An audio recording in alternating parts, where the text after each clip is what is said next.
From this to this. Ang sarap talaga magluto kapag malaki yung lutuan, mga idol. Fresh to pangsa.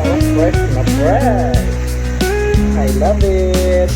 Luto tayo ng sinigang, mga idol. Sinigang na parang awon. Sa Bicol ang tawag.